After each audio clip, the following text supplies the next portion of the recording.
placer poder estar acá con ustedes. Sencillamente, bueno, unas pequeñas pautas con relación a la descarga instruccional prevista para la noche de hoy. Por favor, vamos a tratar de mantener los micrófonos silenciados durante todo lo que es la facilitación de la clase o la exposición a fin de que podamos manejar una grabación más limpia y sin interferencia. De igual manera, eh, cualquier duda, cualquier consulta que tengan, por favor, vamos a dejarla para el final. Una vez concluida la clase, dejaré un tiempo prudencial para esclarecer cualquier duda que bien tengan ustedes hacer, ¿ok? O cualquier pregunta que quieran hacer. De igual manera, las pueden ir dejando en lo que es la salita de la sala del chat de la sala y ahí, bueno, revisaríamos al final para evitar de que se nos pueda olvidar en el camino. Bien. Para la noche de hoy, señores, vamos a hablar de un tema bastante importante dentro de las consideraciones de las tareas de alto riesgo o tareas críticas. Lo que se vincula a los trabajos en espacios confinados viene sin lugar a dudas a ser una de las necesidades de atención bastante requeridas. Esto se vincula principalmente a que cualquier eventualidad, cualquier accidentabilidad, cualquier incidente que se nos pueda presentar asociado a una tarea como esta, lamentablemente la mayor posibilidad o la mayor cantidad de veces es que terminen en fatalidades o accidentes bastante serios, ¿ok?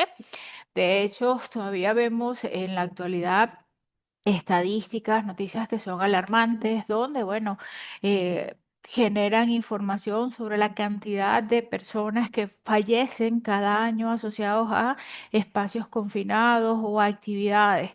Pero eso también nos lleva a preguntarnos, ¿por qué? Porque si siendo todos profesionales y si lo vemos objetivamente, no es un tema desconocido. Considero más que la problemática que radica asociado a este tipo de tareas es digamos que la desestimación de la condición de riesgo, ¿ok? Muchas veces muchas personas, muchas empresas cometen el error de vincular una entrada y una salida de forma reiterativa o una exposición recurrente durante la realización de tareas a espacios confinados sin ningún tipo de eventualidad. ¿Ok? Entonces, consideran de que el espacio no es tan inseguro o no es tan peligroso como ellos. Y es allí donde es importante entender de que, bueno, eso puede ser el resultado de una excelente gestión. Yo me inclino más a pensar de que la no accidentabilidad, las no incidencias asociadas al desempeño de labores en espacios confinados se vincula justamente a que estamos gestionando correctamente los riesgos presentes en estos espacios y no a que los espacios no son peligrosos, ¿ok? Pero lamentablemente muchas personas se inclinan es por la segunda opción, desestiman todos los esfuerzos que se puedan hacer en materia de seguridad para garantizar un control efectivo de los riesgos asociados al entorno y sencillamente, bueno, consideran de que las tareas no son tan peligrosas como les decían, los espacios no son tan peligrosos como les decían y sencillamente relajan los controles y es allí donde lamentablemente vemos muchos de estos incidentes. Otra de las condiciones que digamos apremiante ante la incidencia de un evento en un espacio confinado donde se incrementa o se exacerba potencialmente la cantidad de víctimas que puedan asociarse, es justamente asociado a la respuesta de emergencia, ¿ok? Puede haber un trabajador, una persona que se ve afectada en el entorno confinado, sin embargo, el incremento de víctimas asociado a ese evento se da por compañeros que quisieron ayudarlo, que quisieron rescatarlo, sin un entrenamiento adecuado, sin unas competencias adecuadas, y es por ello que parte de nuestra gestión efectiva asociada a ello se orienta también en la respuesta de emergencia. Durante la noche de hoy vamos a estar revisando estándares de tipo internacional. Vemos que en la sala tenemos presentes varios países, cada uno a nivel país, cada uno de nosotros en el país donde radicamos, donde ejercemos profesionalmente, contamos con un sustento, un soporte legal o una base legal que bien, bueno, nos sustenta la gestión de riesgos específicos en materia de seguridad y salud en el trabajo. Sin embargo, también es una realidad que muchas de estas legislaciones país tienen vacíos. Digamos que podemos encontrar países que puedan tener una legislación un poco más robusta, un poco más detallada, un poco más actualizada. Hay otros donde, bueno, hay falencias, hay desactualización.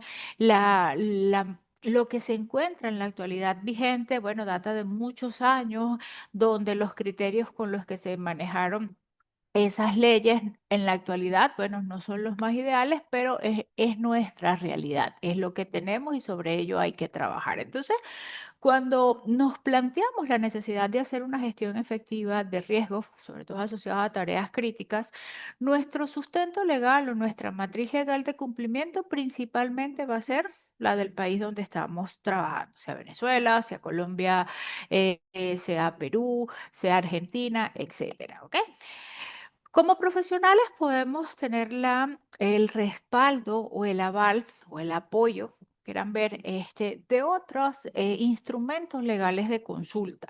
En este caso, ante la falencia, las deficiencias o inconsistencias legales que podamos tener o esos vacíos legales que podamos tener internos, podemos apoyar la gestión o mejorar nuestros estándares de seguridad asociados principalmente a la consulta de instrumentos legales o normativas técnicas como los estándares de OSHA, NFPA, estándares de la ANSI, decretos o regulaciones emitidas por NIOSH, siendo estas organizaciones, aun cuando para nosotros principalmente a nivel de Centroamérica y Latinoamérica, referenciales, organizaciones que emiten pronunciamientos, emiten instrumentos legales que nos sirven para consultar, pero gozan de una gran credibilidad y muchos de nuestros países ya los han adoptado como de obligatorio cumplimiento. ¿Me dejo entender? Entonces allí donde podemos fortalecer a través de estos instrumentos lo que sería la estructura legal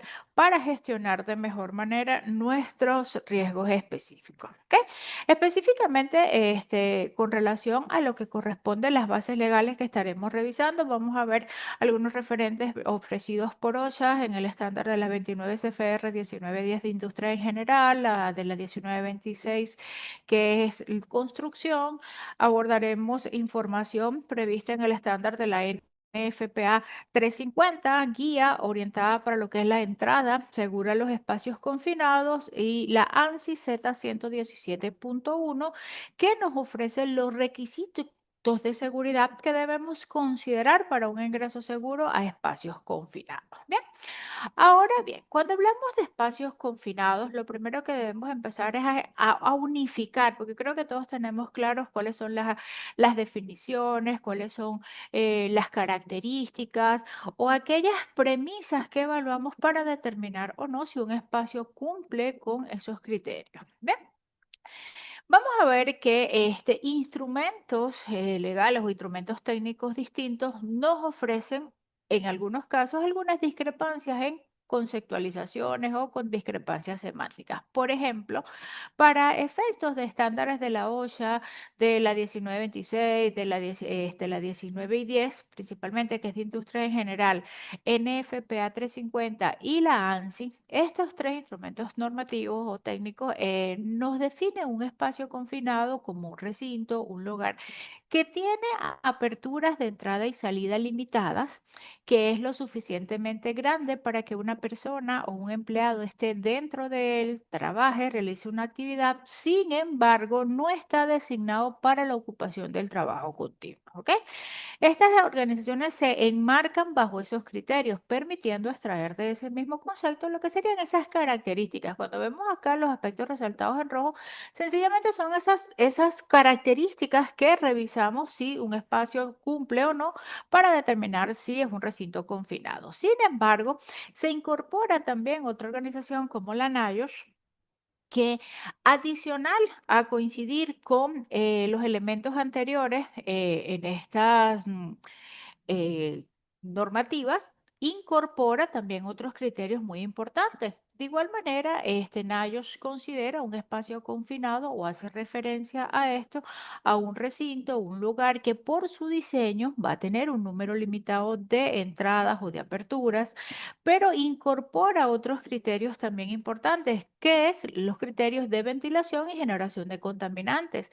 Incorpora dentro de las características de un recinto confinado aquel que pueda contar con una ventilación natural desfavorable o inexistente que pudiese contener o generar en su defecto contaminantes peligrosos y que produzca atmósferas enrarecidas. De igual manera que no está destinado para la presencia continua. ¿Por qué aclaro estas dos definiciones? Porque mucha en origen de nuestra legislación, cuando hablan de una caracterización de espacios confinados, vamos a ver que algunas se sustentaron en lo que decían ellos, utilizando únicamente unos criterios dados por esto, pero lo que es OSHA y ANSI definen una caracterización distinta, mientras que la NFPA en las propuestas de gestión que tiene para trabajos seguros en espacio confinado no hace discriminación. ¿Ok? Entonces, cuando revisamos estos conceptos, coincidimos en que los elementos que nos caracterizan un espacio confinado vienen a ser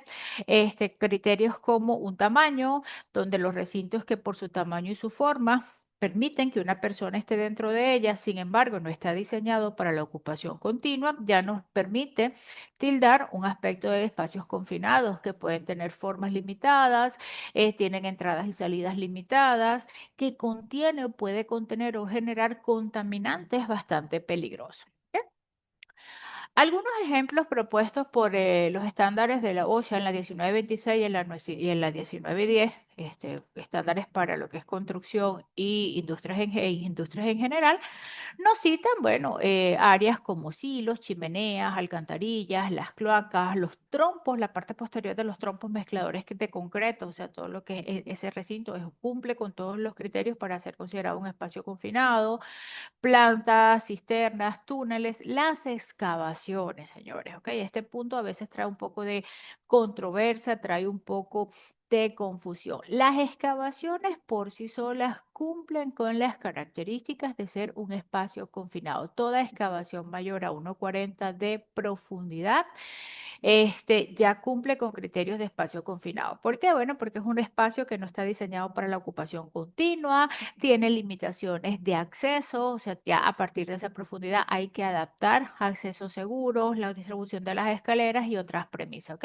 Independientemente que la excavación sea una zanja, o sea, no únicamente las zanjas van a tener criterios de espacios confinados. Vamos a ver aquí que dentro de las caracterizaciones ofrecidas por OSHA y por ANSI, el problema no es identificar o establecer en el espacio confinado si es o no es un espacio confinado. Ahí principalmente ellos definen su caracterización es en la necesidad de establecer permisos de ingreso o no cumplen con una clasificación genérica del espacio confinado, así tengo espacio confinado, pero de ahí, ¿qué corresponde? Bueno, corresponde establecerlo como un espacio confinado que va a requerir permisos de entradas o no. Y esto aquí obedece a que la misma norma, principalmente la ANSI Z 117.1, es la que nos define o nos establece cuáles van a ser los requerimientos de seguridad que debemos aplicar en ambas situaciones, ¿ok?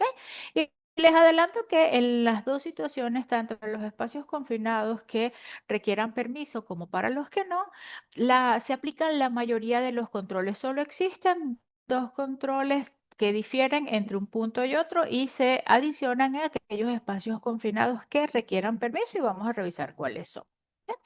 Y es aquí donde se plantea entonces esa clasificación. ¿Cómo clasifican o cómo establecen los criterios de peligrosidad asociados a los espacios confinados OSHA, ANSI y NFPA?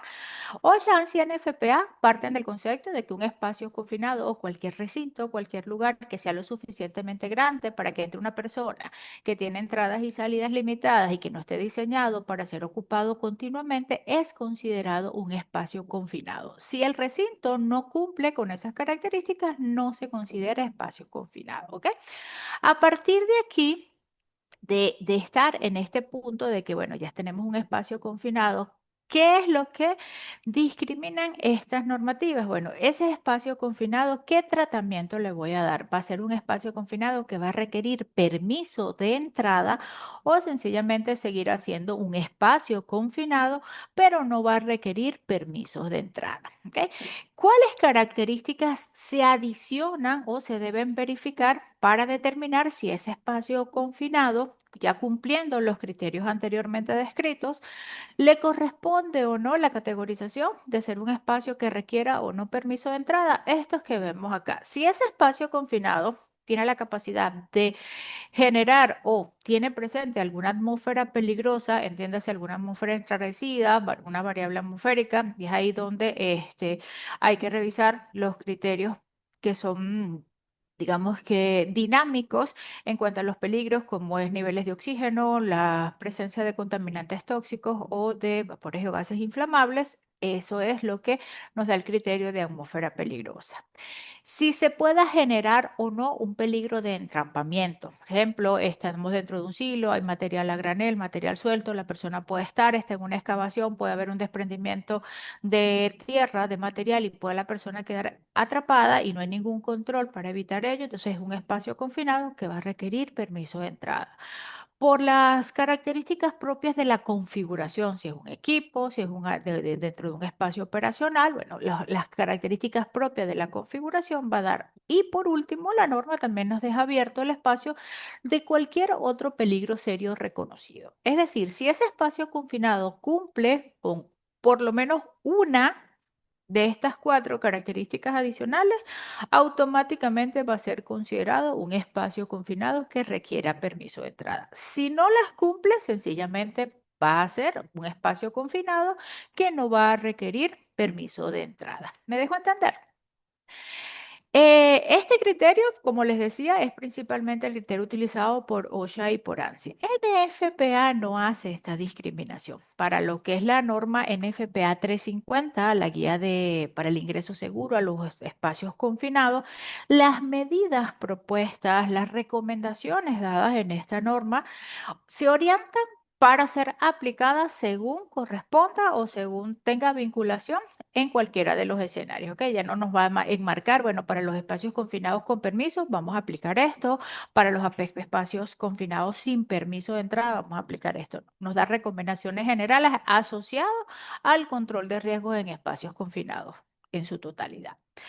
ANSI sí es la que se encarga de darnos esta discriminación. OSHA sencillamente nos dice, se caracterizan así y tienen que aplicar controles. Quien nos dice qué controles y a dónde aplicarlos o según el tipo de espacio, básicamente es el estándar de la ANSI, la Z117. Continuamos. ¿Ok?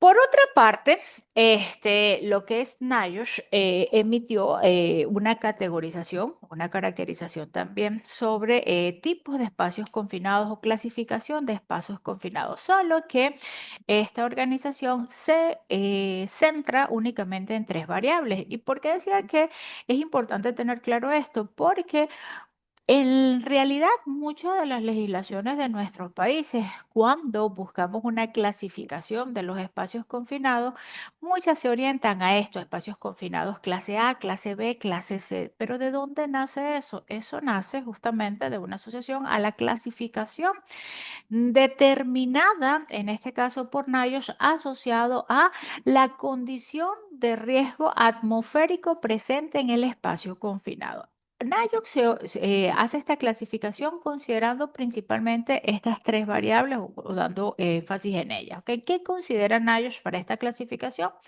Valores de oxígeno, que las atmósferas puedan estar sobreoxigenadas o con deficiencia de oxígeno, presencia de contaminantes tóxicos dentro del recinto y presencia de lo que serían gases o vapores inflamables como principales peligros potenciales asociados a los espacios confinados.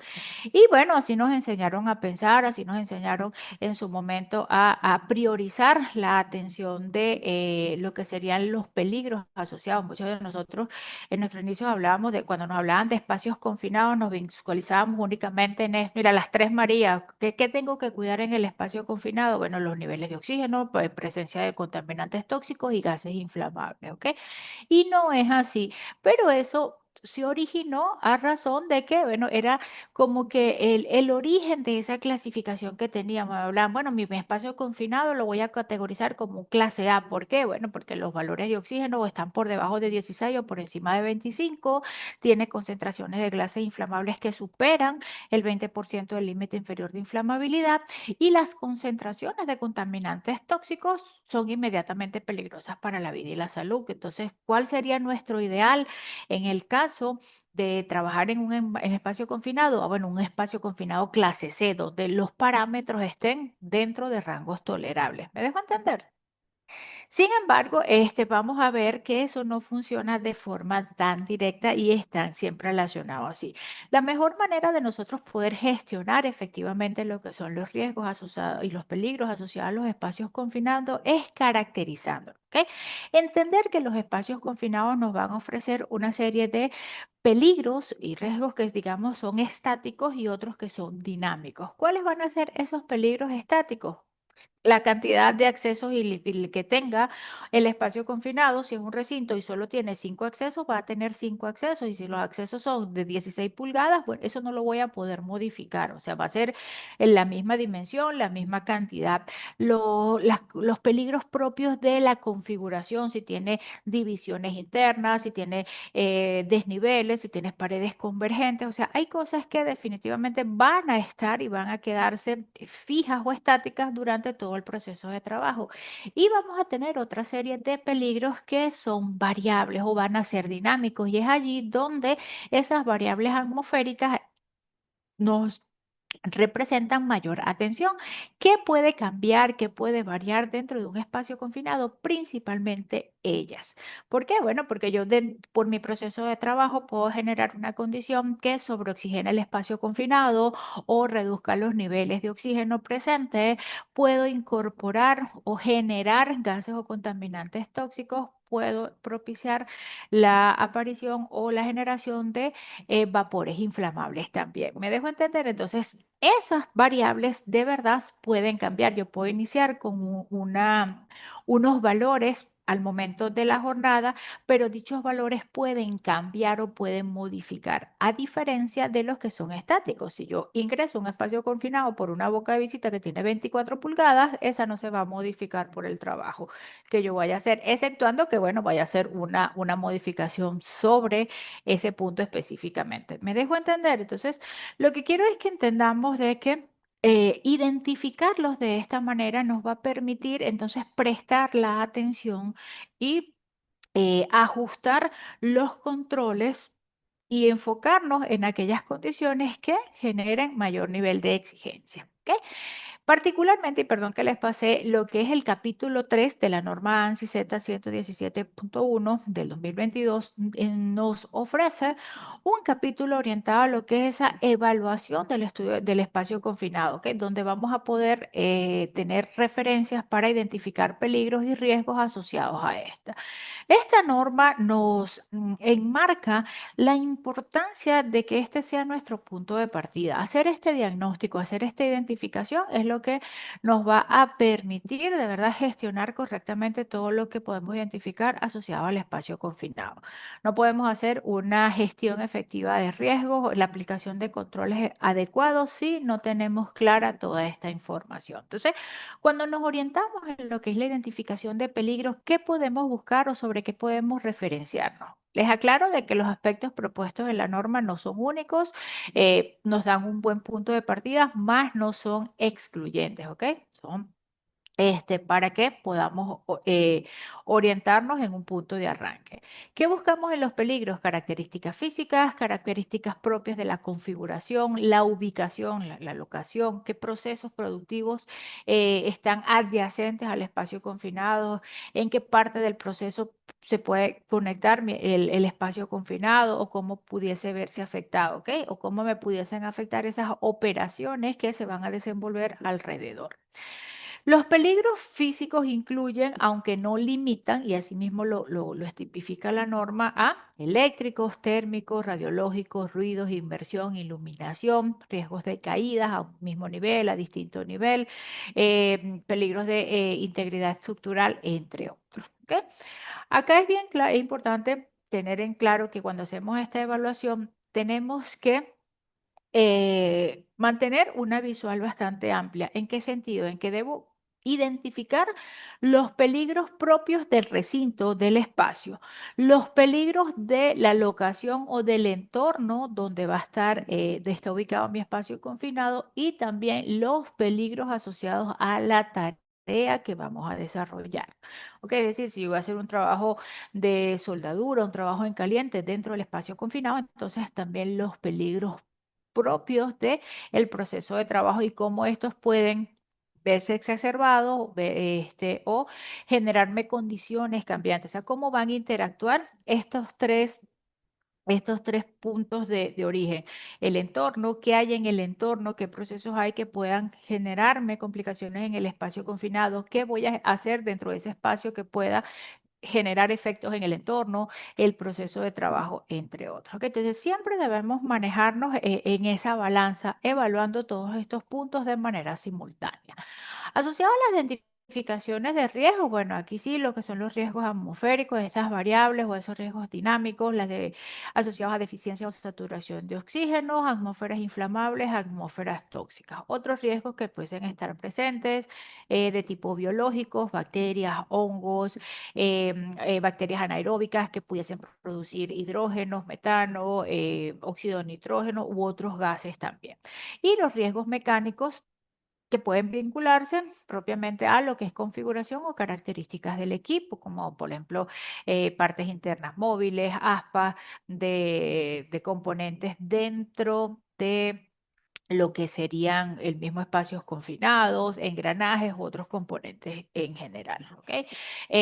Por lo menos otros escenarios que no son únicamente en lo que serían equipos o instalaciones industriales, áreas como minería, las galerías subterráneas tienen también características específicas asociadas a lo que serían identificaciones de riesgo. Incluso pueden encontrarse riesgos muy puntuales o muy únicos y exclusivos de esas áreas en las áreas de alcantarillado. De pronto yo estoy en un equipo que está completamente desvinculado y la probabilidad de que tenga un incremento de nivel de algún líquido dentro de él in- eh, es inviable porque el equipo está completamente consignado, está separado de cualquier posibilidad de ello. A diferencia de que yo esté trabajando dentro de un área de alcantarillado, un área que pueda verse afectada por un incremento súbito de agua. Entonces, lo que quiero es que visualicemos de que no va a haber una receta maestra. Evaluar un espacio confinado no es una receta para un cupcake, no voy a encontrar todo en un mismo punto.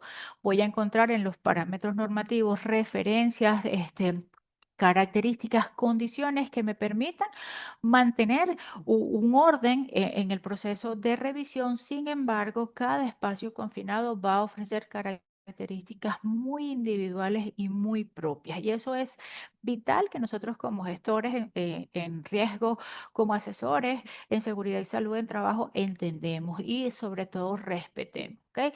La individualidad de los espacios confinados. Cada los espacios confinados, una de entre las medidas de seguridad que se tienen que proponer y que se tienen que establecer es la identificación, ¿ok? Cuando hacemos ese levantamiento de información en nuestro centro de trabajo, identificar todos esos espacios, todas esas áreas que cumplan con las características o criterios de espacios confinados es vital. Y debemos entonces identificarlos, señalizarlos, iniciar los procesos de comunicación de peligro, de generar las advertencias necesarias para el personal. Hay otra serie de riesgos, bueno, generales que también se vinculan a lo que serían este tipo de actividades o que puedan estar asociadas a las tareas o procesos de trabajo a desarrollar. Riesgos mecánicos, equipos que puedan ponerse en marcha introspectivamente, generando consecuencias como atrapamientos, choques, golpes, entre otros. Los riesgos de electrocución por la inserción incluso de equipos, herramientas eléctricas, caídas a un distinto nivel, a un mismo nivel, caídas de materiales, caídas de objetos, sobre todo si los ingresos o los puntos de acceso a los espacios confinados son en planos elevados o son accesos verticales. Si nos remontamos a lo que es el concepto, característica o una de las condiciones que caracteriza un espacio confinado nos habla de espacios reducidos, de dimensiones pequeñas, de áreas que no están diseñadas para la ocupación continua de una persona. Sin embargo, bueno, permiten que ingrese. Esa misma condición ya nos expone a riesgos disergonómicos, ¿ok? A la necesidad de asumir posturas, en muchas situaciones posturas incómodas, posturas inadecuadas de trabajo, donde lamentablemente no podemos modificar el espacio, no podemos modificar el entorno, entonces nos corresponde adecuar otras medidas.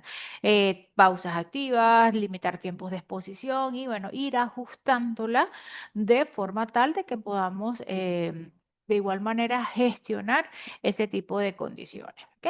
Ambientes físicos agresivos, hablamos de cambios de temperaturas, áreas con temperaturas muy bajas, con temperaturas muy altas, ruidos, vibraciones, entre otros. ¿Ok? Y los mismos riesgos propios de la que se derivan de la comunicación. De hecho, una de las condiciones previstas en la norma como una medida que restringe la continuidad de operaciones dentro de un espacio confinado es la pérdida de comunicación. Si el vigía o centinela pierde comunicación con el equipo, sea verbal, sea visual, sea por radio, o sea, eso es una condición inmediata de paralización de la actividad hasta que esa se restablezca. ¿Ok? Entonces, también considerar todas estas variables. Entonces, en resumen, podemos ver acá en esta imagen, bueno, algunas condiciones asociadas a peligros potenciales y a riesgos presentes en los espacios confinados, ¿ok? Que es parte de lo que conversábamos ahorita. Quiero que nos enfoquemos un poco acá en esta lámina, ¿ok? Esta lámina nos ofrece una estadística que es la fuente, nace de la CDC, la NIOSH en Estados Unidos, que son organizaciones que se encargan de ir evaluando en conjunto con OSHA los reportes y medir el impacto de las tasas de accidentabilidad de los eventos. Asociado a los espacios confinados, enfoquémonos acá. Se estima de que en Estados Unidos puedan haber un promedio de 96 muertes por año, ¿ok? Pero de esas 96 muertes por año, el 34%, o sea, el menor porcentaje, se asocia a qué? A estos peligros atmosféricos, ¿ok?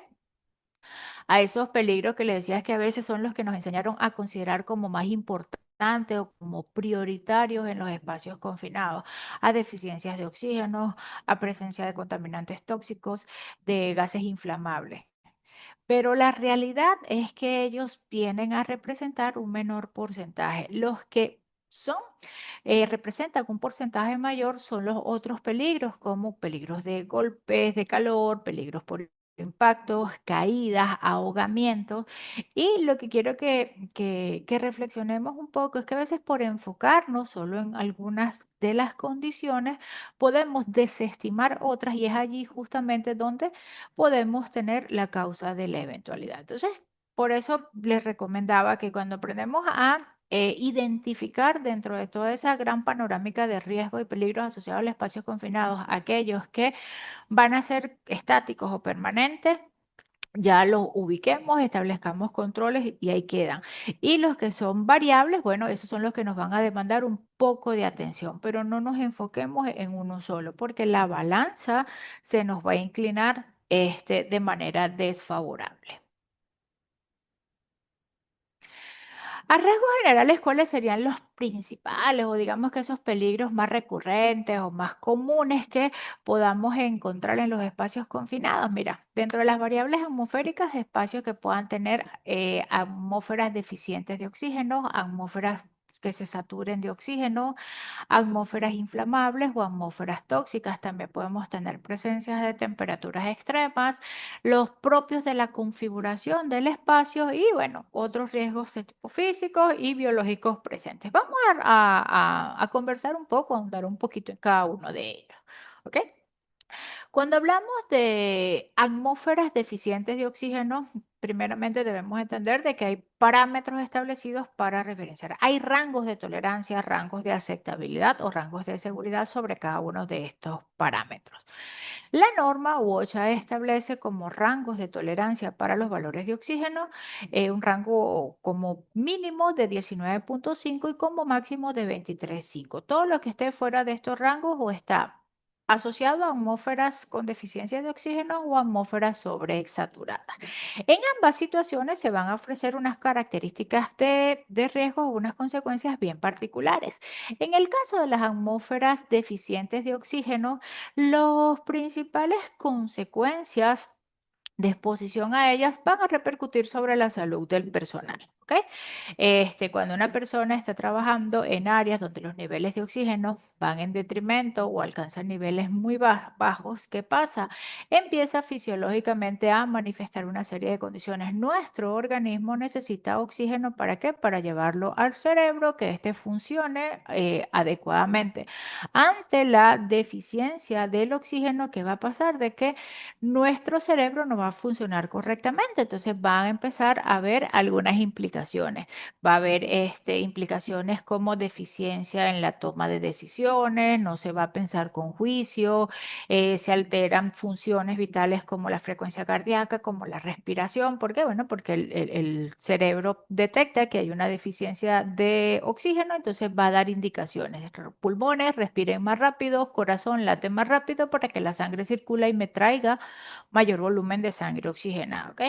Pero aún así, si no se presta atención a estas señales que está emitiendo nuestro cuerpo y se mantiene en la exposición, bueno, puede llegar un momento en que ya se ve comprometida la capacidad cognitiva y física de esa persona, se genera ya una condición que es apremiante y compromete incluso su vida. ¿Ok? Entonces, esto es principalmente los efectos que pudiesen generar en la exposición a ambientes deficientes de oxígeno.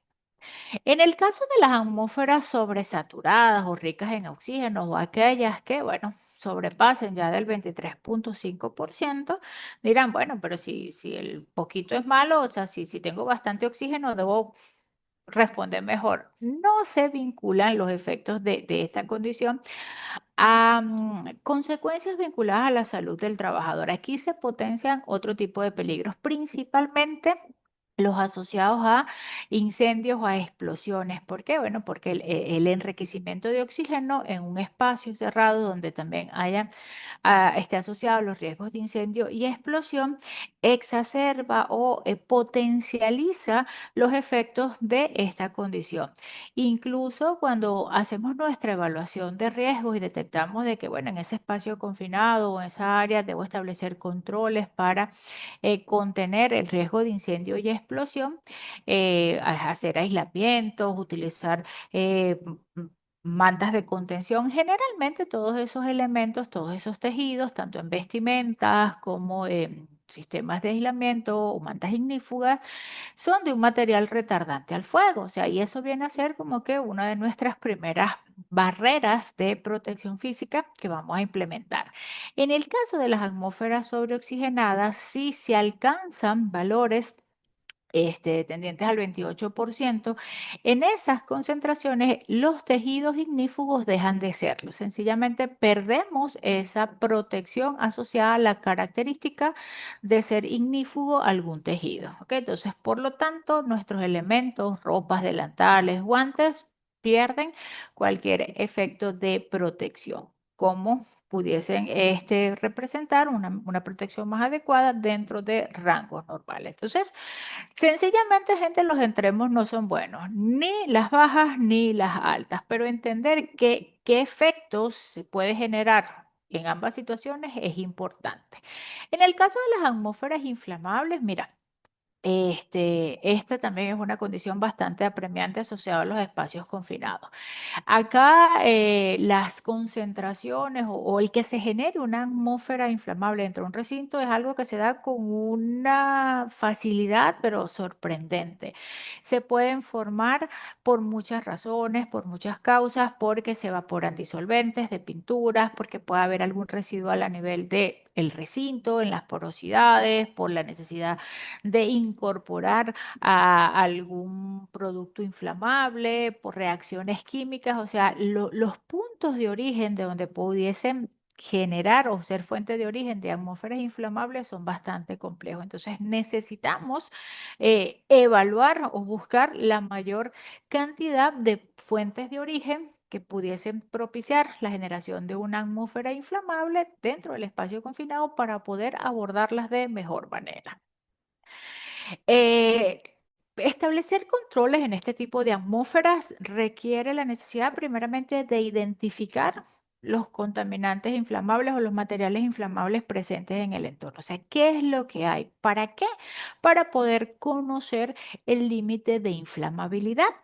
En el caso de áreas donde se encuentren presentes vapores, gases inflamables, se requiere una determinada concentración, ¿ok? No, no es que, bueno, el espacio confinado tiene que estar 0%. No siempre esa va a ser la realidad. A veces tenemos necesidad de hacer tareas en calientes, en áreas clasificadas, áreas donde va a haber presencia de vapores inflamables. ¿Qué es lo que verdaderamente nos pide la norma y que establezcamos como medida de control? Garantizar de que las concentraciones presentes de esos gases inflamables que han sido identificados no alcancen el 10% del límite inferior de inflamabilidad. Esa es la realidad. La norma no habla de un 0%. ¿Ok?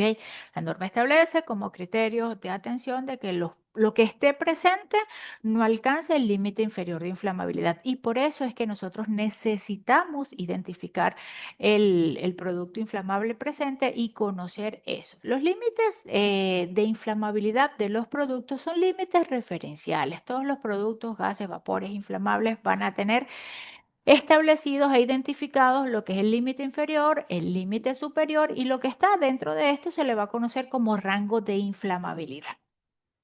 Para nosotros a nivel de controles en espacios confinados, nuestra prioridad es trabajar en función del límite inferior. ¿Por qué? Bueno, porque la norma me dice que no debo permitir de que las concentraciones de ese gas inflamable o vapor inflamable alcancen el 10% del límite inferior de inflamabilidad. Entonces, yo identifico mi producto, identifico cuál es su límite inferior de inflamabilidad y establezco cuál sería ese 10%. ¿Me dejo entender? Entonces, ese va a ser mi parámetro de control. No puedo eliminarlo en un 100%, no puedo generar un sol, pero puedo establecer medidas como dilución a través de la ventilación. ¿Para qué? Para que esa atmósfera inflamable no alcance de verdad ese punto de peligrosidad que va a ser cuando logra establecerse en el límite inferior de inflamabilidad. Y esa va a ser nuestra prioridad. ¿Ok? Eh, para que se generen los procesos de combustión, se hace necesario una determinada concentración de gases inflamables, de oxígeno, más esa fuente de ignición, bueno, dependiendo de las condiciones del elemento, porque de hecho hay elementos que son tan susceptibles que pueden alcanzar sus temperaturas de autoignición e ignitar de forma espontánea sin necesidad de una fuente de calor. ¿Ok? Entonces, pero básicamente esto es lo que nos vincula la necesidad de atender en lo que es la identificación de las atmósferas inflamables. Con las atmósferas tóxicas es algo muy similar, ¿ok? Nosotros primeramente identificar los contaminantes que están presentes en el entorno. No vamos a adivinar ni vamos a establecer parámetros generales. Bueno, voy a establecer como medida tanto porcentaje. No es identificar porque cada uno de esos contaminantes tóxicos va a tener unos valores asociados a concentraciones que puedan representar ser inmediatamente peligrosos para la vida y la salud, nos pueden permitir periodos de exposición a corto plazo, nos pueden permitir una exposición dentro de un periodo de trabajo normal. Entonces, de igual manera, es la necesidad para poder gestionar correctamente o definir correctamente cómo vamos a implementar controles es identificar. ¿Ok? Los espacios confinados, mira, pueden generarse atmósferas tóxicas cuando se limpian por, digamos, reacciones químicas que puedan darse por cambios de temperatura, si hay algún residual, se pueda descomponer, pueda emitir vapores por procesos de trabajo, como en el caso de las soldaduras, donde el mismo proceso genera contaminantes tóxicos que puedan estar. También se pueden generar atmósferas tóxicas por pintar, por raspar, por sandblasting o por el ingreso de contaminantes que estén en procesos adyacentes al espacio de trabajo y que de manera involuntaria ingresen dentro del espacio confinado. Y entonces allí donde, bueno, a veces querer establecer medidas que no controlamos correctamente, principalmente como en el caso de la ventilación, sino cuidamos todo lo que sería garantizar una ventilación efectiva, podemos a través de esta medida más bien incorporar contaminantes o introducir aire viciado al espacio confinado y bueno, en este caso ser eso lo que genere condiciones cambiantes y genera una atmósfera tóxica. Cuando identificamos los contaminantes o los productos que estén asociados al espacio confinado, debemos orientarnos en la hoja de seguridad del producto químico. ¿Ok? Todos los productos químicos, independientemente que sean tóxicos, que sean inflamables, que sean, o sea, todo aquello que entra en la caracterización de un material peligroso o un producto químico, debe contar con una hoja de seguridad, ¿ok? Conocidas como MSDS,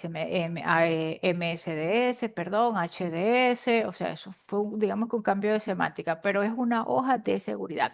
Esta hoja nos va a dar información vital de ese producto. Lo ideal es que las hojas de seguridad que manejemos actualmente sean hojas de seguridad que se manejen bajo criterios de el SGA, el estándar del sistema globalmente armonizado, o la ANSI Z400, por lo menos, ¿ok? Porque son normas que, por lo menos la ANSI, en este caso, que fue previa al SGA, buscó unificar la información que los fabricantes ofrecían de los productos, ¿ok? Estableció la necesidad de que una hoja de seguridad contara por lo menos con 4 bloques de información, que nos ofreciera 15 secciones específicas de información mínima y una sección 16 para cualquier otra información adicional. Estos bloques nos ofrecían información desde información acerca del producto, qué hacer en caso de accidentes e incidentes, procedimientos de emergencias, primeros auxilios, en casos de fugas, en casos de explosión, en casos de derrame, prevención de los peligros y protección.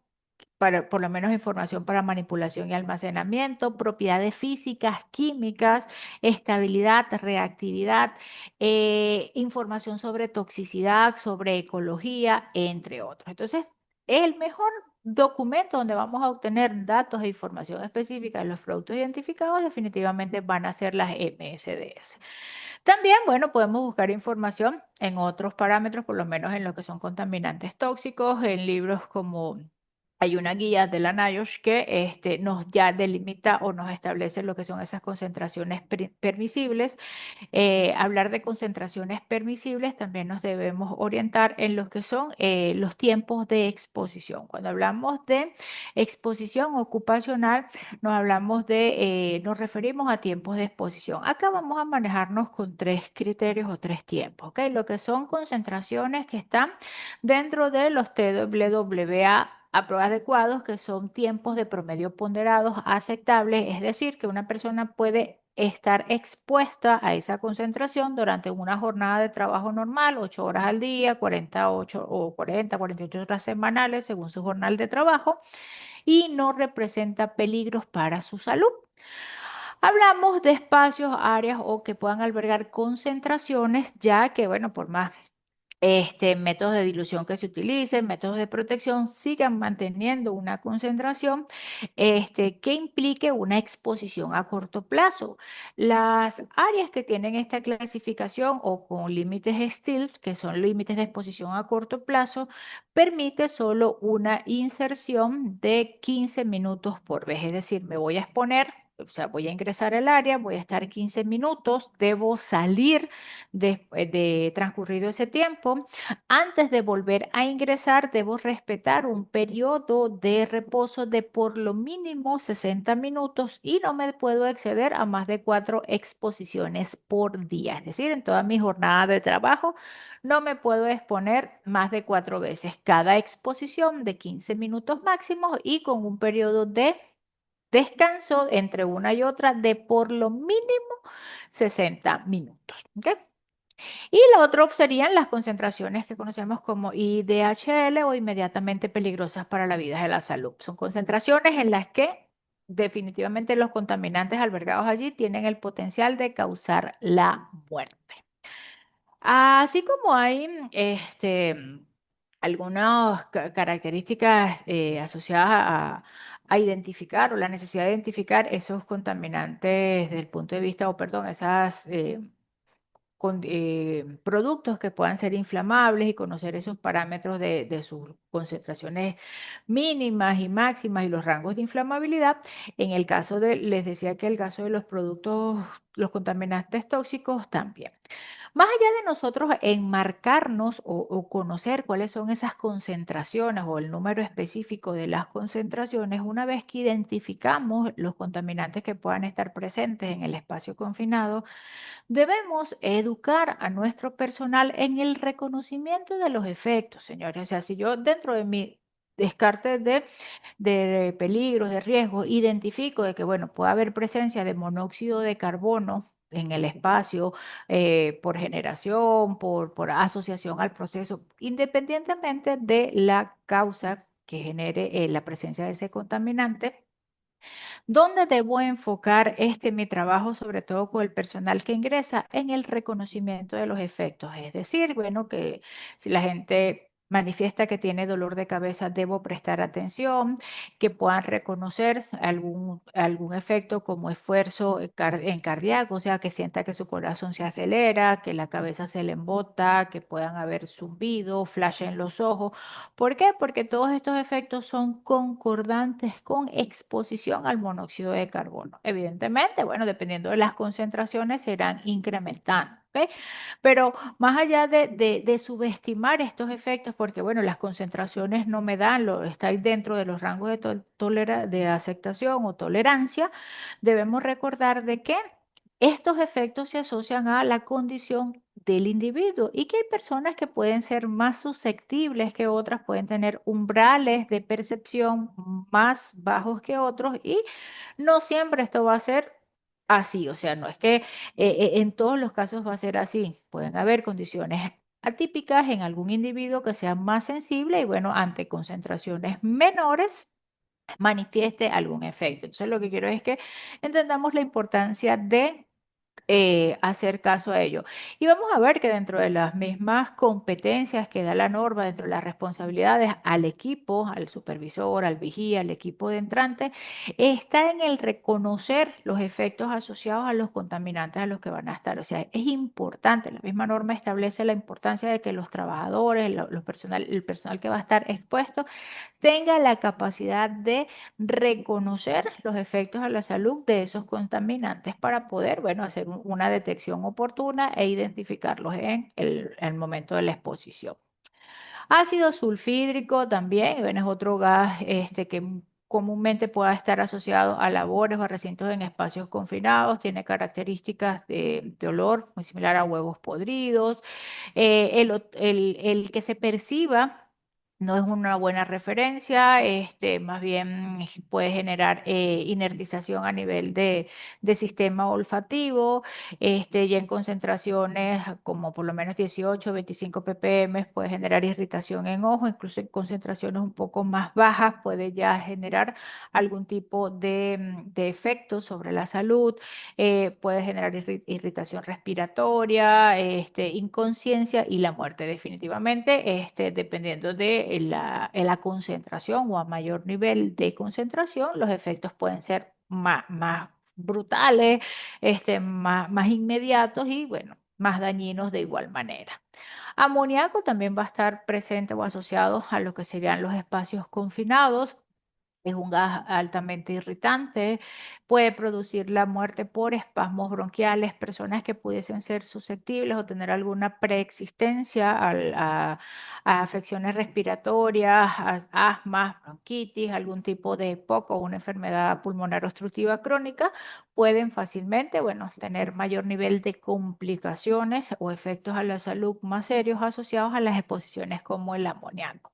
Esta era la guía que les comentaba de que, bueno, nos establece establece límites permisibles de exposición. Sin embargo, muchos de nuestros países también pueden contar con instrumentos propios, algunos instrumentos legales que nos refieran o nos establezcan lo que corresponden a esos niveles de exposición ocupacional. Por lo menos yo traje acá lo que es un ejemplo, que es la legislación del Perú, prevista en el Decreto Supremo 015 del 2005, que es el reglamento sobre valores permisibles para agentes químicos en el medio ambiente.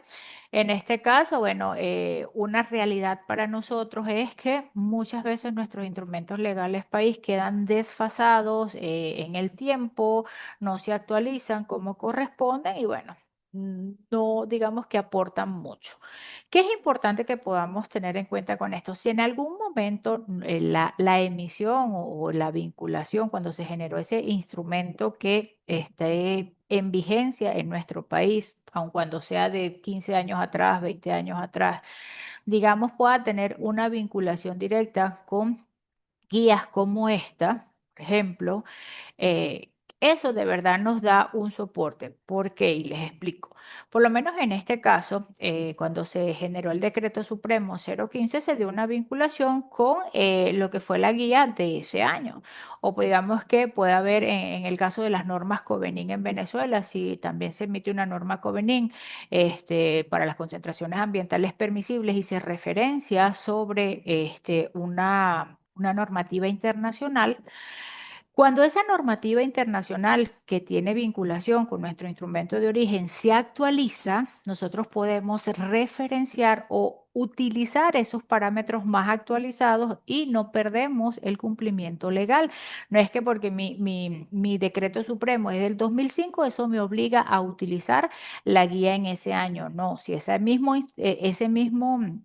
referente internacional sufrió actualizaciones, sufrió modificaciones, yo puedo hacer uso de las versiones más actualizadas y sigo cumpliendo con lo que sería el instrumento legal de mi país. ¿Me dejo entender? Entonces, conocer estos pequeños detalles para nosotros es clave, ver si los instrumentos país que tenemos tienen alguna vinculación con referentes internacionales y que podamos de esa manera entonces aprovechar lo que serían las actualizaciones o las versiones más recientes de los mismos. Las temperaturas extremas en los espacios confinados, bueno, no, nos llevan a calor extremo o frío extremo. Es más común que se presenten condiciones por altas temperaturas, por calor extremos, que, bueno, por trabajar en recintos donde hayan bajas temperaturas. Sin embargo, o sea, no se descartan. Lo más común que se pueden presentar asociados a exposición a a temperaturas extremas en los espacios confinados, como les decía, son altas temperaturas y se representa a través de lo que se conoce como un shock térmico o golpe de calor. En este caso, la clave de igual manera es el reconocimiento de esos efectos físicos, o sea, cómo habla nuestro cuerpo y cómo aprender a atender a eso que me está diciendo, a esos síntomas que se están manifestando, primeramente una sudoración excesiva, después dejo de sudar, una sequedad, un enrojecimiento, aceleración de los latidos, aceleración de la frecuencia respiratoria, mareos, debilidad, entre otros. ¿Ok? Entonces, para nosotros, de verdad, cuando hablamos de gestión de riesgos en esto, el enfoque va a ser, una vez identificados todos ellos, trabajar con lo que es el personal que va a ingresar, o sea, que el personal entrante esté claro de los efectos, de los riesgos a los que va a estar expuesto y cómo reconocerlo. La mejor herramienta que podemos darle nosotros a ellos para autoasistirse, para gestionar su seguridad, es el reconocimiento de los efectos que puedan estar, de que su cuerpo aprendan a entender las señales que le está dando su cuerpo y no las desestimen. No, es que me duele la cabeza, bueno, porque no sé,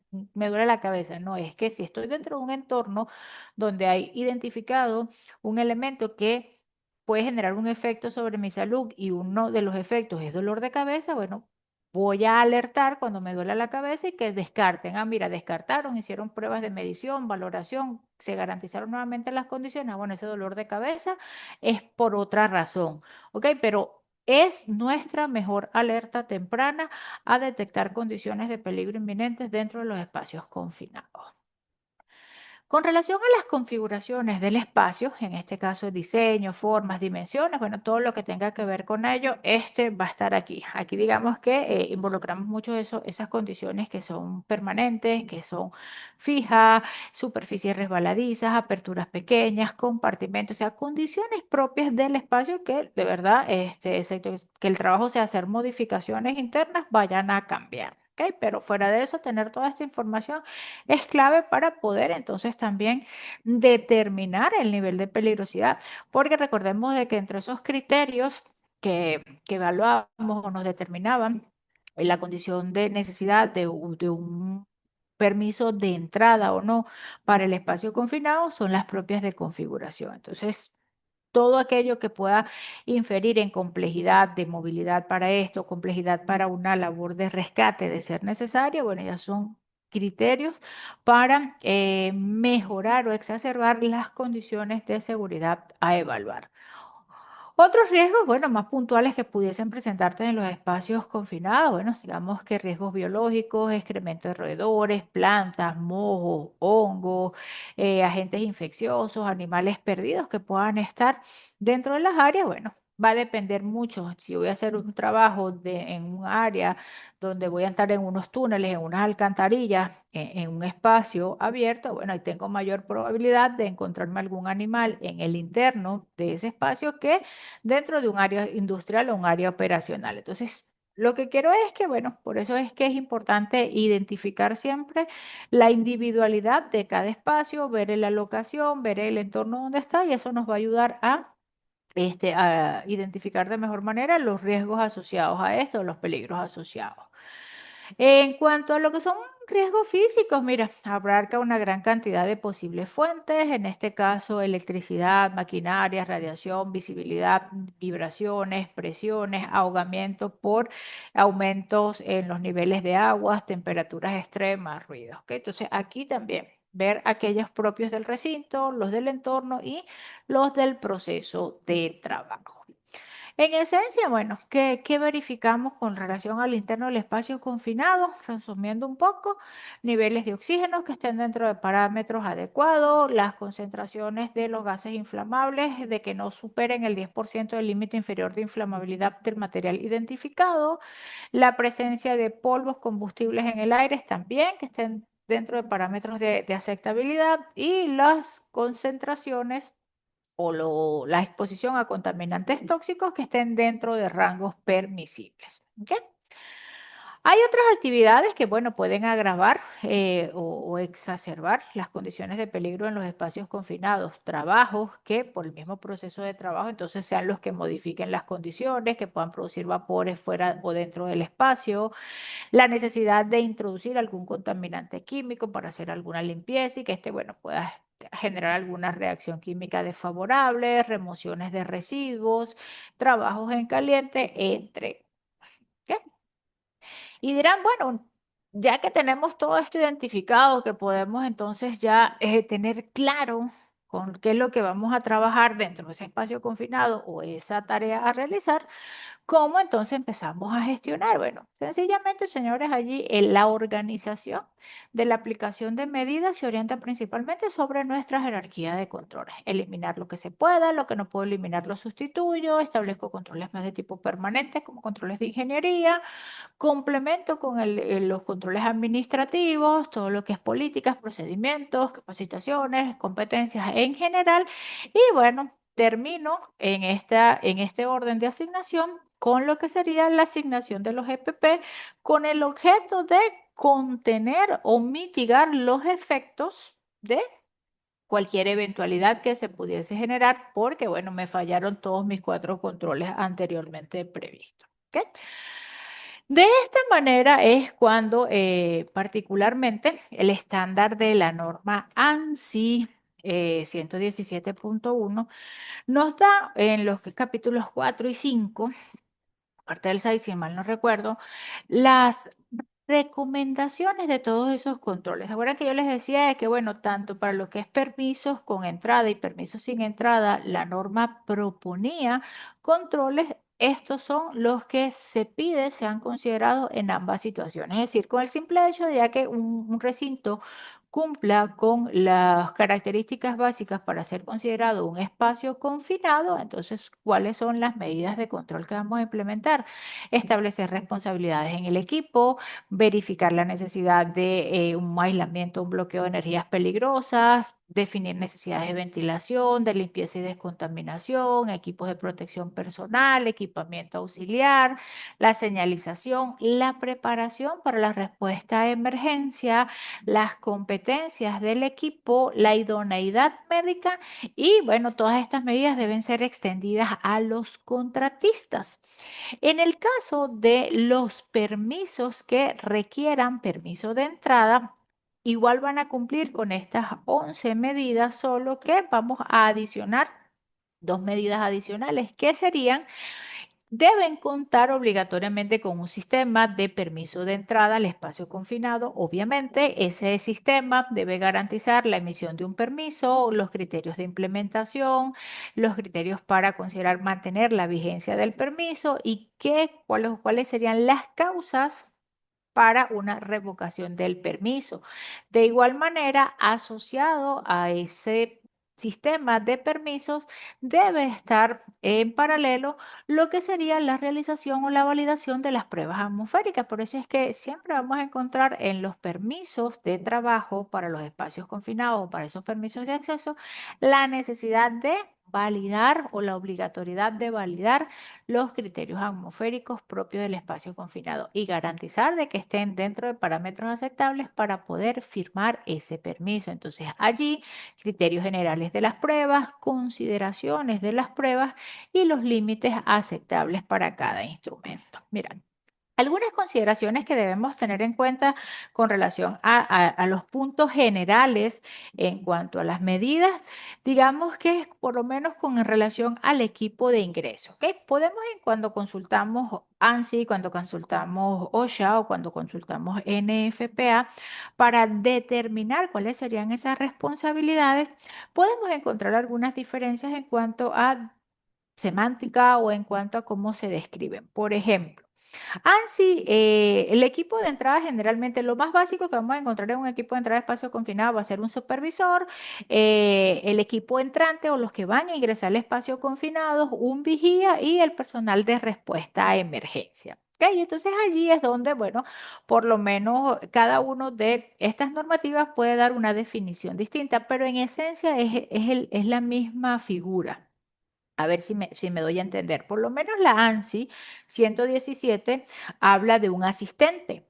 La NFPA 350 lo define como un vigía y en los estándares de OSHA hablan de un observador y es esa persona que va a estar en la parte de afuera checando al equipo de entrada. ¿Ok?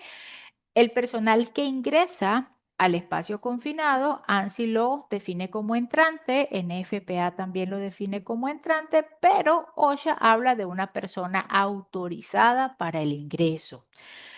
Los tres estándares sí con lo que es la definición del supervisor coinciden los tres en los mismos. Con relación a la parte de medición de las pruebas, ANSI habla de un probador atmosférico, NFPA de un oficial de seguridad y OSHA de un especialista en muestreo. Entonces, lo aclaro porque pudiésemos cometer el error de creer que son muchas figuras o son cada uno de estos van a ser figuras individuales. Sin embargo, vamos a ver que la NFPA 350 también nos da opciones a otras responsabilidades. En el caso del personal de rescates, también todos son considerados como personal de rescate, rescatistas, entre otros. Cuando vamos a implementar estas otras medidas de seguridad, siempre es importante entonces ir consultando por lo menos otros estándares normativos, por lo menos en el caso del loto, apoyarnos en el estándar como la ANSI Z244.1 es clave, también en el estándar o los requerimientos de OSHA de la 29 CFR 1910-147 nos van a orientar a cumplir con lo que corresponde a un aislamiento efectivo. La ventilación de todos estos elementos que mejor ofrece información sobre ventilación, es el capítulo 9 si mal no recuerdo, de la NFPA 350 y bueno, otros referentes como las normas API, también, bueno, nos pueden orientar en premisas más claras sobre ventilación, respuesta de emergencia.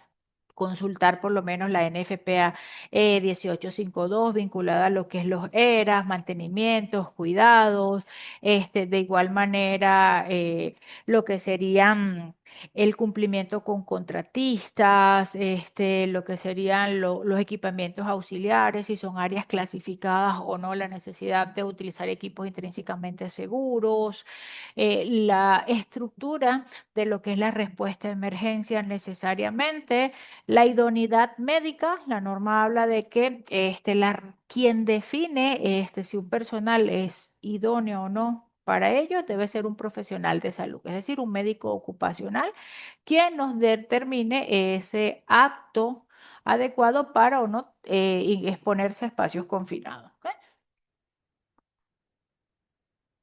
Y entonces allí donde, bueno, sencillamente nosotros nos orientamos en las que podemos gestionar y las que no. Por ejemplo, la responsabilidad del equipo de entrada sí lo tenemos que definir nosotros. Nosotros debemos garantizar de que el equipo de entrada, el supervisor, tenga bien claras cuáles son sus responsabilidades, los entrantes, el vigía, los rescatistas, entre otros.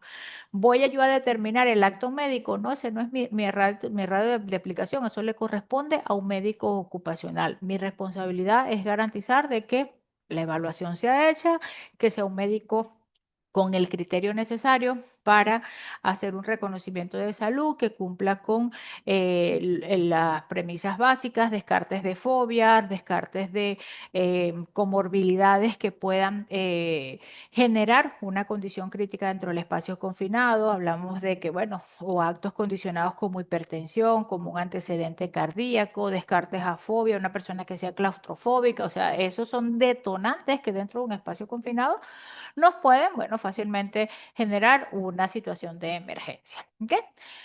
El grado de supervisión no está definido en la norma. La norma no nos va a dar una guía para decir, bueno, para espacios confinados clase A necesito que el perfil del supervisor sea este. No, mira, quien va a determinar eso va a ser la misma necesidad del trabajo. ¿Ok? El grado de supervisión depende del resultado de la valoración de riesgo. Yo hago mi valoración de riesgo y veo que el espacio confinado es muy complejo. Bueno, tengo que buscarme a un tigre, un supervisor, bueno, que tenga la capacidad de responderme sobre la cantidad de peligros y resolver y estar atento a todas las condiciones realmente de ese espacio confinado. No puedo poner una persona sin experiencia, no puedo poner una persona con falta de información, ¿ok? Porque ya eso va a ser para mí una condición de peligrosidad. Si esa persona que va a ser el responsable de la ejecución del trabajo no tiene la capacidad de entender los riesgos presentes, de prever aquellas condiciones que pudiesen generar una complicación, mira, ya desde el inicio estamos mal. Los entrantes autorizados, trabajadores autorizados, también tenemos que detallar sus responsabilidades, ¿ok?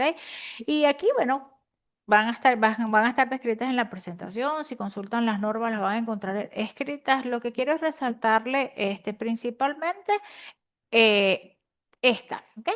Cuando les decía de que por qué enfocarnos en el conocimiento a los trabajadores en cuanto al detectar los efectos, porque es una exigencia de la norma. Habla de que deben conocer señales para la evacuación, deben conocer señales asociadas a exposición de los contaminantes a la salud. Entonces, eso sí, no es nuestra responsabilidad de que ellos tengan esa información y tengan capacidad de hacerlo. El centinela debe estar de igual manera claro en el reconocimiento de todas esas condiciones. Una persona clave que va a ser un punto álgido, sobre todo en una situación de emergencia, es el centinela, ¿ok? ¿Por qué? Bueno, porque ante una situación de emergencia, él puede iniciar la operación de rescate. Siempre lo va a hacer desde afuera, ¿ok? El hecho de que él sea la persona autorizada en ese punto para iniciar la labor no lo autoriza a ingresar al espacio confinado. Entonces, eso también debemos llevarlo de la mano. Así como las personas van a estar claras en cuáles van a ser sus funciones, sus responsabilidades durante el proceso de trabajo normal, deben de tener claro cuáles son sus responsabilidades y cuál es su alcance ante una situación de emergencia. Porque si recordamos la introducción, recordamos las estadísticas que veíamos en principio, vemos de que, bueno, el mayor número de fatalidades que se puedan asociar a esto también se dan justamente por esos rescates inoportunos por ese acto despectivo de un compañero, ese ímpetu de querer ayudar, entonces esto es lo que trae como consecuencia. Entonces deben estar cada quien debidamente orientado en el marco de sus competencias. ¿Ok? Y definir, bueno, cuáles van a ser aquellas que pudiesen limitar o no la continuidad de la operación, como por ejemplo en el caso del centinela, si él pierde comunicación con el equipo de entrada, sea comunicación verbal, comunicación visual, bueno, eso es una señal para iniciar una activación del plan de emergencia, iniciar un desalojo inmediato hasta que, o paralizar el proceso de trabajo hasta que se restablezca la misma. ¿Me dejo entender? Entonces, tener nosotros todos esos aspectos claros de verdad nos va a ayudar a que el proceso de trabajo se dé de manera más segura. Les comentaba que parte de los que son los integrantes del equipo básico de trabajo, el equipo de operaciones, como el supervisor de trabajo, como los entrantes y el vigía. También hay otras responsabilidades que se pueden ir incorporando según las necesidades, por lo menos si requiero hacer evaluaciones atmosféricas de forma recurrente o debo llevar un registro porque la necesidad del espacio así lo exige, bueno, necesito contar con un evaluador atmosférico. Por lo menos en la norma NFPA 350 podemos tener como referentes cuáles serían las competencias o responsabilidades de esta persona. Un propietario, un administrador del espacio confinado, un custodio de área, la necesidad de incorporar contratistas, subcontratistas o terceros en la actividad, un especialista en ventilación, especialista en aislamiento y control de fuentes de energías peligrosas o esa persona que va a tener la autorización para colocar o desarrollar el procedimiento de loto. Y es importante, bueno, tener siempre previsto, según la necesidad, un trabajador de reserva. ¿Ok? No está de más tenerlo dentro de nuestra estructura, incluso este último, para que sea un respaldo para el mismo vigía cuando dentro de las medidas de seguridad establecidas para nuestros trabajos en espacios confinados, establecemos la necesidad de tener un vigía, siempre cuenten con un trabajador de reserva, ¿ok? Y que también esté autorizado como vigía en este caso. ¿Por qué? Bueno, porque a fin de cuentas ese vigía necesita en algún punto ir a un servicio higiénico, necesita hidratarse y se debe mantener esa función en vigencia durante todo el personal. Si hay personal dentro del espacio confinado, siempre debe haber un vigía, si está determinado así en toda la estructura de seguridad del proceso de trabajo. ¿Ok? Entonces, mucho cuidado en ese punto porque si el vigía se retira y hay alguna otra persona de los custodios de área o del supervisor externo de la actividad y ve la ausencia, eso puede ser motivo incluso para que sea revocado el permiso de trabajo por incumplimiento en las medidas de seguridad.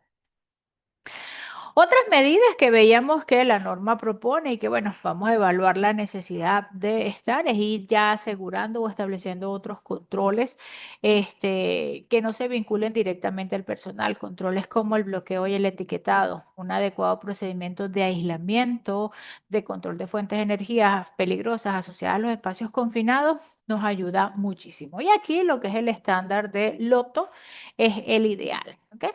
El estándar de Loto como tal es un componente crítico en la seguridad de los empleados, o sea, un estándar bien aplicado, bien sistemático, bien desarrollado, es garantía de control efectivo. ¿Dónde falla el Loto? Cuando no se hace de manera organizada, cuando no se respetan los procesos o los procedimientos a seguir, donde nos saltamos pasos y bueno, queremos acortar los caminos y eso trae como consecuencia justamente de que no perdamos algún punto de control en todo el proceso y sea el detonante del incidente.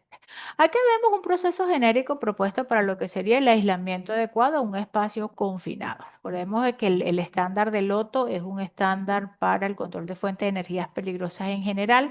Muchas personas cometen el error de asociar el Loto únicamente a fuentes de energías eléctricas y no es así. La energía eléctrica es una de las diversas fuentes de energías peligrosas, pero hablamos de energía gravitacional, mecánica, química, hidráulica, como fuentes de energías peligrosas también.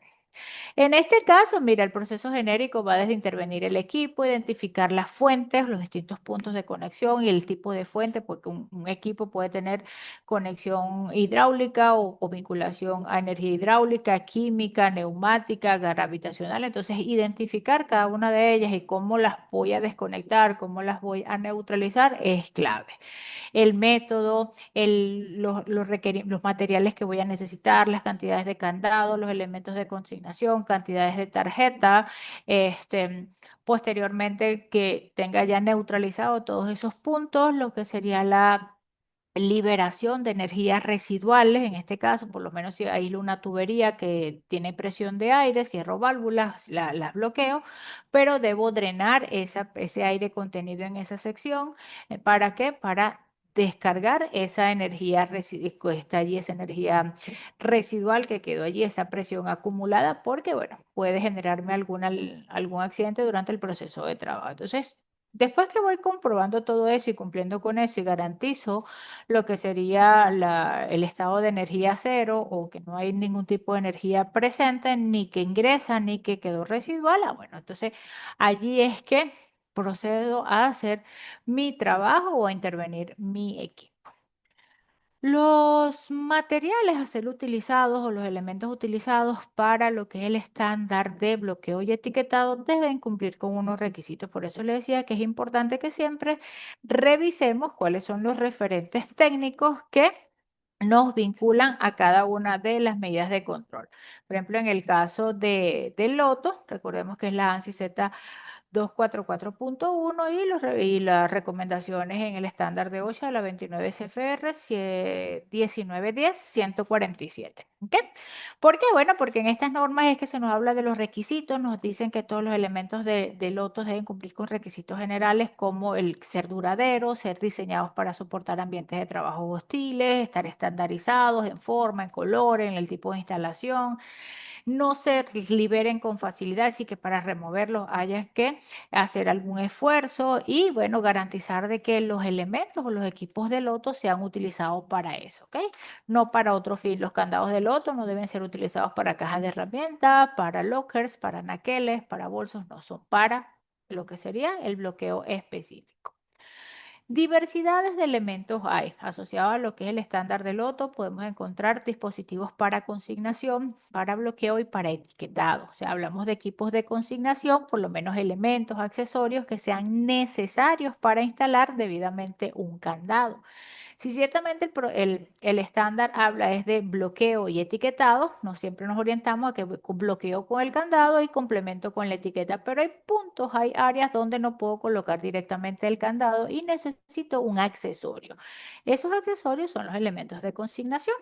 Y por eso es que podemos encontrar en algunas literaturas que se nos habla como en tres pasos: consignación, bloqueo y etiquetado. Hay otros que sencillamente hablan de bloqueo y etiquetado considerando ya, bueno, eso como algo intrínseco para poder colocar efectivamente el bloqueo, ¿ok? Pero por lo menos las tapas de válvula, como por ejemplo en este cilindro, donde guindo directamente el candado, bueno, coloco un accesorio, una tapa válvula y sobre esa tapa coloco lo que sería mi candado para evitar que lo aperture. En los interruptores eléctricos principalmente, cómo coloco, cómo neutralizo un breaker, un interruptor eléctrico sin un elemento accesorio. ¿Ok? Allí, bueno, estos serían las principales consideraciones con relación a el aislamiento adecuado. ¿Con qué objeto también aíslo un espacio confinado? Bueno, para evitar que sigan ingresando contaminantes o al hacer un bloqueo efectivo, neutralizo cañerías, neutralizo tuberías por donde puedan entrar productos químicos, por donde puedan entrar contaminantes tóxicos y lo bloqueo, ¿ok? Después de que yo tengo aislado mi recinto confinado, bueno, yo debo validar qué tengo allá adentro. Entonces ahí voy, allá yo conozco la configuración, por información del fabricante, entonces voy a enfatizarme sobre las condiciones atmosféricas que evalúo dentro de ese espacio confinado. Bueno, quiero saber los niveles de oxígeno, quiero saber lo que son los contaminantes tóxicos y quiero saber también los gases inflamables. Pero resulta que tanto los contaminantes tóxicos como lo que son los vapores inflamables tienen una densidad específica, ¿ok? Por eso es que es importante, una vez identificados los productos presentes, ubicarnos en el documento como la hoja de seguridad. Dentro de esas propiedades físicas descritas en ese documento, una de ellas va a ser la densidad. La densidad de un producto nos va a permitir orientarlo en dónde estará su mayor nivel de concentración. En el caso de los productos que tengan la misma densidad que el aire, van a estar dispersos en concentraciones similares dentro de todo el recinto. Pero aquellos que tengan densidad mayor o menor, entonces o se orientan en la parte superior o se orientan en la parte inferior. ¿Ok? Entonces es allí donde conocer ese detalle nos va a permitir hacer un muestreo más efectivo. Por ejemplo, si yo voy a trabajar dentro de un recinto donde identifiqué que hay metano, el metano por densidad es más liviano que el aire, es decir, que las concentraciones de metano van a estar mayormente ¿dónde? En la parte superior. Cuando haga mis mediciones, bueno, las mayores concentraciones las voy a tener en esa área, ¿ok? Si es sulfuro de hidrógeno, es todo lo contrario, va a estar, es más pesado, se va a sentar en el fondo, donde debo entonces ser más enfático en mis concentraciones o donde voy a contener las mayores concentraciones en el fondo. Pero aquellos gases, como el caso del monóxido de carbono, que es igual al aire, bueno, y si tengo que cubrirme porque las concentraciones puede estar en cualquier punto. Entonces, debo hacer una medición. Por eso es que los parámetros de medición y evaluación atmosféricas también es necesario respetar criterios, ¿ok? En este caso, criterios asociados a garantizar los valores, criterios asociados a respetar por lo menos el uso de los instrumentos. Cuando hablamos de mediciones atmosféricas, ¿con qué mido? Y mido con instrumentos de medición, pero en este caso hay que tener claro dos cosas, ¿ok? El que yo tenga un medidor que esté calibrado, que esté certificado, pero si el operador no está claro en cuál es el principio de funcionamiento del equipo, conoce de verdad las características o las especificaciones de funcionamiento del equipo, las mediciones que pueda tomar van a ser erróneas. Por ejemplo, vamos a ver que dentro de una de las premisas que aclaran muy bien la NFPA 350 con relación a, a esto y también lo que sería el estándar de la OSHA son los tiempos de mediciones, ¿ok? Por ejemplo, hay muchas personas que dicen, bueno, pero ¿cuánto tiempo hago una medición? ¿Cuánto tiempo es válido? ¿30 segundos, un minuto, 3 minutos? Mira, eso no lo vamos a determinar nosotros ni lo va a determinar ninguna norma. Quien define los tiempos, la efectividad de los tiempos de medición en este caso son los fabricantes y eso varía según el modelo de instrumentos. Por eso es que debemos siempre checar esa información y eso lo debe conocer el operador del equipo. O sea, yo puedo haberme entrenado hace muchos años en un equipo, incluso cuando yo me acuerdo de cuando estudiaba, en este caso utilizábamos equipos manuales que tenían una perilla para activar la bomba de succión, no de sistema de succión automático, y bueno, eso tenía su cantidad, había que llegar a la presión de vacío para garantizar la muestra, una serie de consideraciones. Hay equipos de última generación que, bueno, pueden hacer mediciones en 10 segundos, en 5 segundos, en 30 segundos, pero es necesario saber por qué, porque eso es lo que nos va a dar, una de las condiciones que va a garantizar la efectividad de la prueba. La otra, las capacidades, las condiciones en las que el equipo